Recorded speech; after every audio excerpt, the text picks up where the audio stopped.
Do witches run Black Lives Matter? And maybe I'm sharing too much, but we become very intimate with the spirits that we call on regularly, right? Like each of them seems to have a different presence and personality. You know, I laugh a lot with Waukesha, you know, and I didn't meet her in her body, right? I met her through this work. It's a very important practice.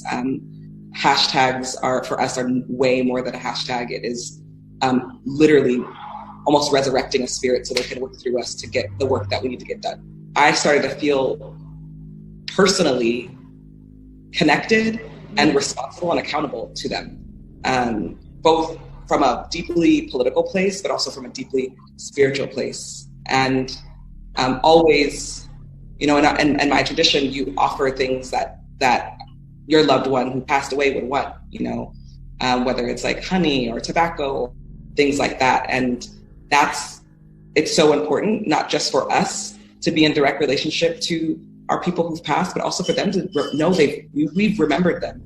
I believe so many of them work through us. Black Lives Matter is ran by 3 witches who are lesbian witches: Alicia Garza, Patrice Cullors, and Opa Tometi. She's of Nigerian descent. They are all 3 are part of the Black Boule Secret Society, and there are witches, they're warlocks, in the entire spiritual dogma or doctrine of Black Lives Matter is from the West African religion called Odu Ifa, capital O-D-U, then spacing capital I-F-A. But over 3,000 different religions in Africa, or Akibalon, is rooted in witchcraft and divination. I feel like in our traditional practice, and people who practice, you know, traditions from West African places, one of the big things is remembering your ancestors. And I feel like part of the story, the building of B.L.M. was about remembering and remembering our people, not based off of a white supremacist memory, which would be about, you know, slandering them and putting their names in the newspaper and showing their mugshots, but instead remembering them from the place that their mothers and their fathers and their family would want us to remember them in, even if we didn't know them personally. So these 3 witches, Alicia Garza, Opa Tometi, okay, and Patrice Cullors, are using the psyop of the witchcraft religion of Odu Ifa, which concentrates on 16 points of demonic possession and demonic influence through demonic performance of what? Libations. Because the term libation means the liquid of darkness. When we come out into the streets and we pray, you know, the first thing that we do when we hear of a murder is we come out, we pray, we pour libation, we build with a community where the person's life was stolen. And it took almost a year for me to realize that this movement is much more than a racial and social justice movement. At its core, it's a spiritual movement, because we're literally standing on spilled blood, right? Yeah. And you can't pretend like that's work that's just like some organizing work. That's, you know, that's some serious stuff, right? They give libations, they pour liquid, what they say, unto the gods of Africa.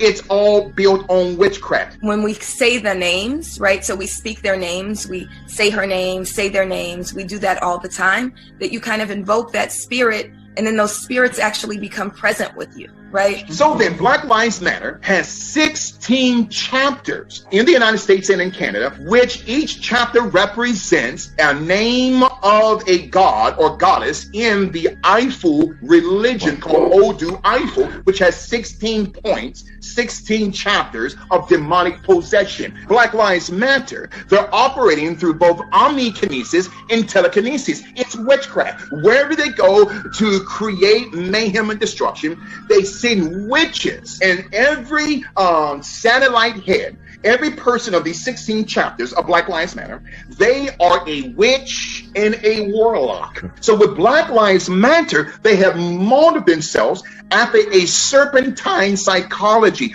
All 3 of these women are witches. They're warlocks. Spirituality is at the center of Black Lives Matter.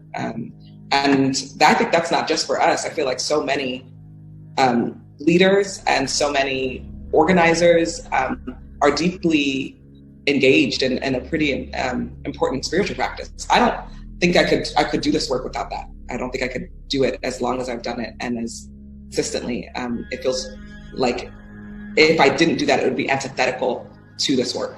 To defeat Black Lives Matter, to defeat the ANC, you can't defeat these organizations through the barrel of a gun.